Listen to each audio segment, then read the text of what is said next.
Жители Первого дома по улице Гагарина поселка Кожва Печорского района неделю живут в страхе. С периодичностью раз в 2 дня на них падает фрагмент потолка.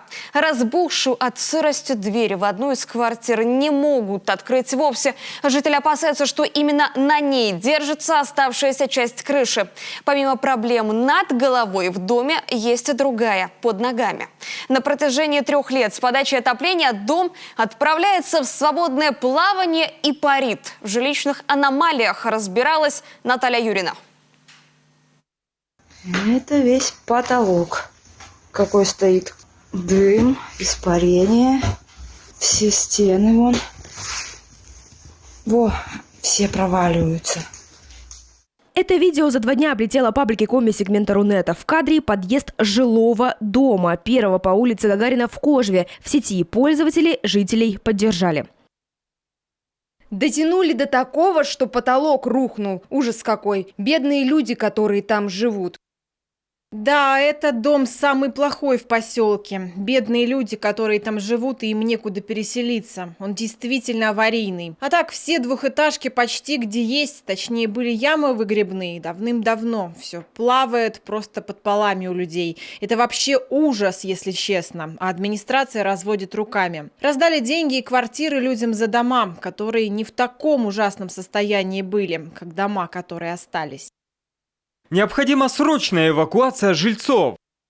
Многоквартирный дом признали аварийным в 2017-м. Местная администрация жильцов отправила в очередь на расселение. Согласно выданному талону, новое жилье они должны получить до конца 2026 года. Семьи жили и ждали. Местами дом латали сами. Прошло 4 года. Пару дней назад в подъезде рухнул потолок.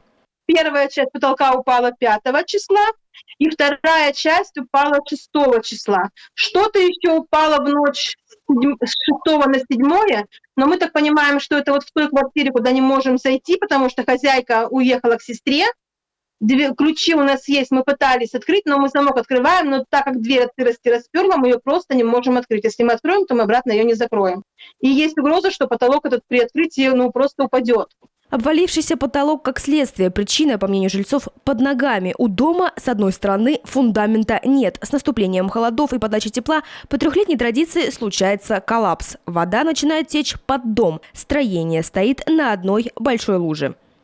Как подается отопление, начинает скапливаться вода в подвалах, под домом, в колодцах, которые находятся на улице. Горячая вода, из-за этого идет большое испарение.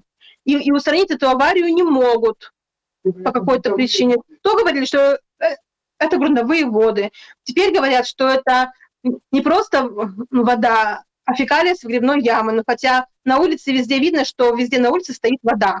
Горячая вода, и испарение это именно от воды. Отсюда и постоянная сырость, и плесень, и ветхость стен, и потолка. А тем временем в доме живут и дети, и пенсионеры. Местная администрация на ЧП среагировала. Комиссия приехала, состояние дома зафиксировала, предложила переехать на время в Печору. Других альтернатив в Кожве не нашлось. Жильцов такой вариант не устроил и отдаленностью, и неизвестностью. В ближайшее время им все-таки придется определиться. Уехать или остаться в собственных стенах. Родных, но таких ненадежных. Жить и ждать, рискуя жизнью. Наталья Юрина, телеканал Юрган.